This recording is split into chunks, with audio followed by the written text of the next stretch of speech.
Hello everyone, I'm Sophie and I'm currently at Kecara Forest Retreat, Bentong, Malaysia. I will continue sharing from the book by my guru, His Eminence the 25th Sam Toko Rinpoche. And this is the book that I'll be reading from, The Living Buddha Within, Sam Rinpoche. I'm currently at chapter 5 on avoiding the 10 non-virtuous acts. And I'll be starting on page 66 under the title of Mahasiddha Tantipa.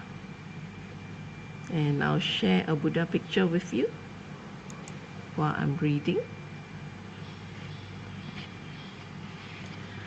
Right, page 66, Mahasiddha Tantipa. The great Mahasiddha Tantipa lived about 1,000 years after Lord Buddha. He was a carpet weaver. He expanded his business widely because he was hardworking, industrious, and he made the greatest and the most wonderful carpets. He got the greatest patrons who were the richest people in town. Even the king frequented his place of business. His carpets were the talk of different cities and different towns and different districts in his country, India. When he got old, he lost his ability, he lost his clear vision, he lost his nimbleness, and he could not make carpets anymore. He passed on his knowledge to his 4 sons, who were equally industrious and who were equally as smart as their father. They respected their father and mother with grace, dignity, and with deep love.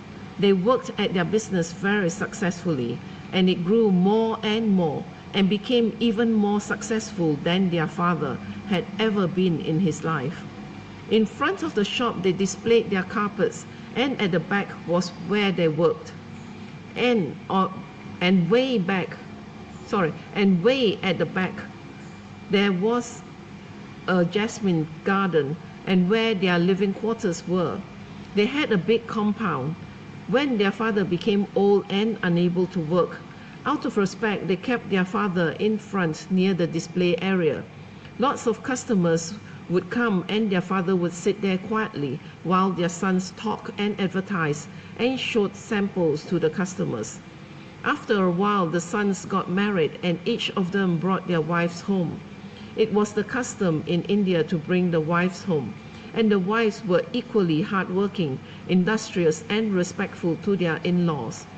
The 4 young husbands, in turn, respected their wives. It was all very harmonious. After a while, age crept up, and the father lost some sensory powers. He started to drool and could not control his urine. He couldn't hear well. He would fall asleep, and when customers came, it was not an inviting display for their business. So their wives asked their husbands to remove their father to the back and build a nice little house for him. Their husbands listened and they did so. So in the jasmine garden, they built a nice little house for him and moved him to the back. The father was very angry, very upset, very disgusted, very hurt. He thought to himself, "In my prime, I was the best, the most excellent. I gave everything to my sons. In my old age, they abandoned me and threw me at the back. I'm a source of shame and disgust for them." He was very hurt and agitated.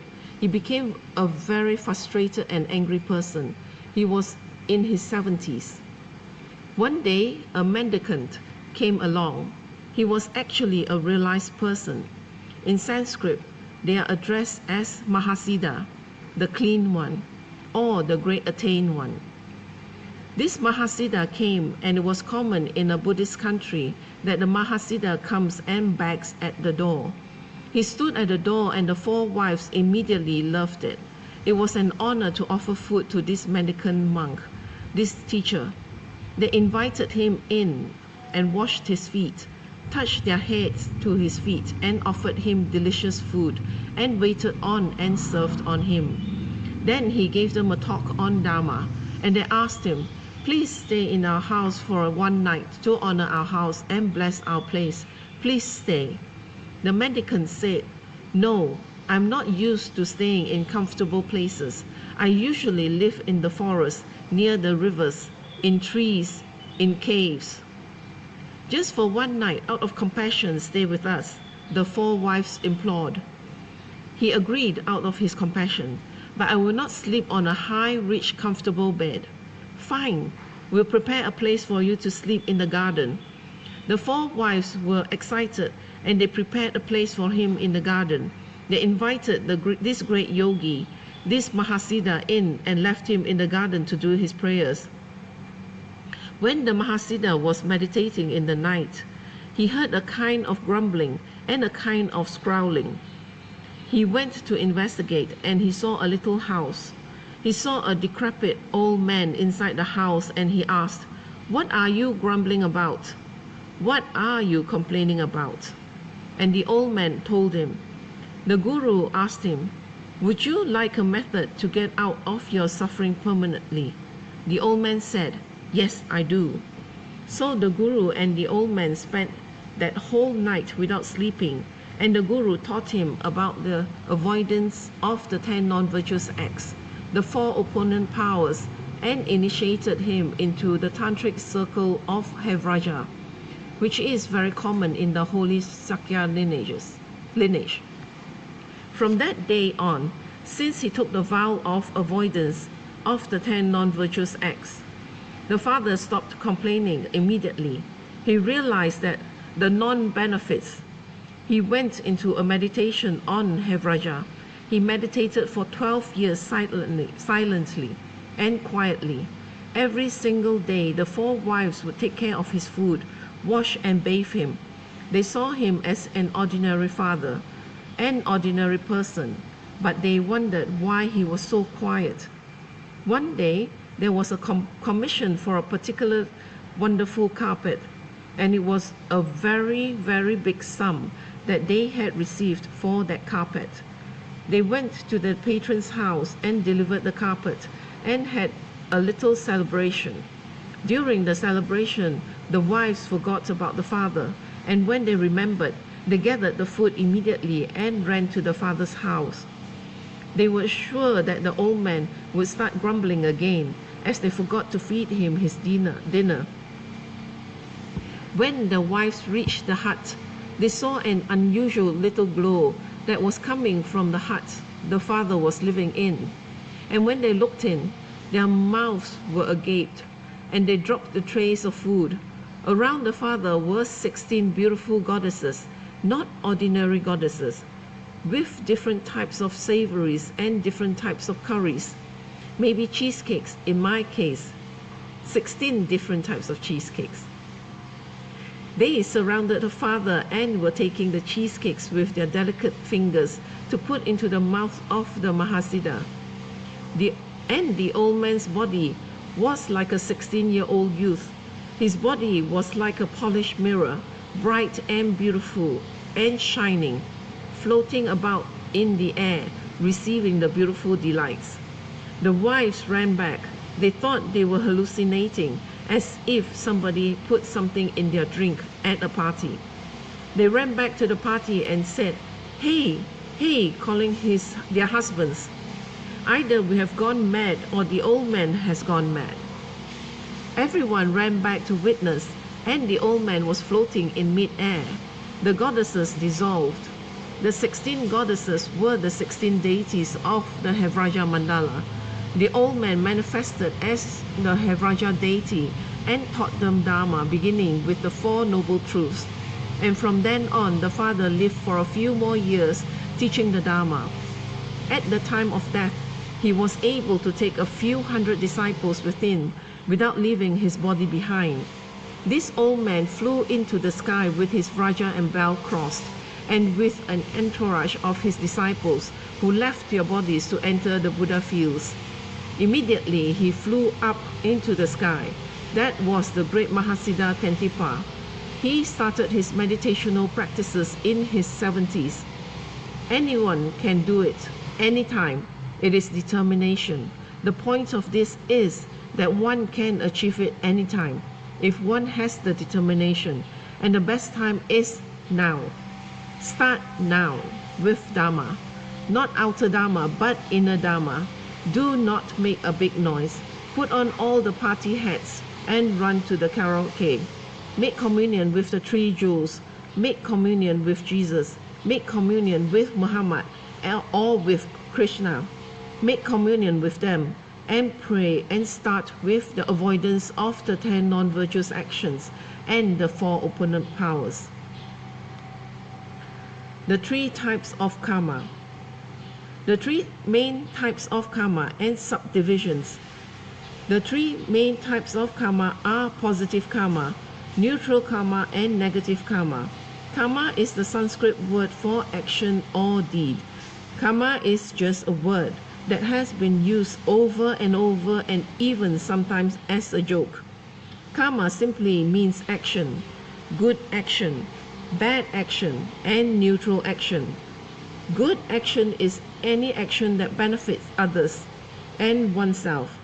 Bad action is any that you do that creates harm and unhappiness for others and oneself. For example, eating is a neutral action. Good karma or good actions create a positive result. Negative actions create negative results. It is very simple. Therefore, whatever rebirth you take, or what environment you are in, the situations that you have to go through, the form in which you have to experience, and the positive or negative feelings and experiences that you have to go through are all dependent on karma. All actions have results. All actions cannot be without results. Karma also operates on the basis of continuity. The results will still definitely come. It just depends on the conditions whether the results come to you quickly or slowly. We can base the theory of reincarnation on this. Along with reincarnation, there must be deeds or acts. Without deeds and acts, people cannot just wander around until they get a new rebirth. If there is a doctrine of karma, then it would explain very clearly why some people are very attractive, why some people are very unattractive, why some people are born in very good places, why some people are born in bad places, why some people have a lot of sickness and illness while others have very healthy bodies, why some people are born in pleasant environments where they can get food and water and get jobs easily, and why some people are born in unpleasant environments. So with that, I would end my sharing today. And thank you very much for sharing your time with me. And I will end this with a completion dedication in Tibetan. Jangjub Senjo Rinpoche, Make Panam Geyishi, Ke Panam Pame Payang, Gone Gondo Pewasho, Tony Towa Rinpoche, Make Panam Geyishi, Ke Panam Pame Payang, Gone Gondo Pewasho, Taso Jini Sapagi Wadi, Tadandru Aguna Gampadang, Jepa Jesuno Santrapai, Tamping Impori Dusa Se Sho. Kewa kuntu yanda lamada drami choki pana choching sadam langi yoterazon doje changi ngopang otosu gewa di yududa lama sang yudriune droa chika malupa de salogo pasho choki gapusunga pa chosuna papewala keki sama siwadang tungki malu sawasho tada songi dusundang droa songi latene gewa losantrapai tampa yuriva gyushi ni modele sendele ni megunyandele ni sentato dele pao kuntu sungi jingilo kuntu sungi ngotroso kuntu sungi trasi sho Jesu nama kusen rap ting ching nam katri ni chochu ke padang lo samten petro mi sapsungi trohe musatato ni gyushi gawe rawe ko shin kamde pentan dewa malu gyuene chare se onten sing get soi shope shire padu deng gyushi home tong pe ngodro malu pa den de dala sa tu so kodan de pa long shot na ke pa so shik shuk den sao. Thank you again for sharing your time with me, and I hope that you will join me again for my next sharing session.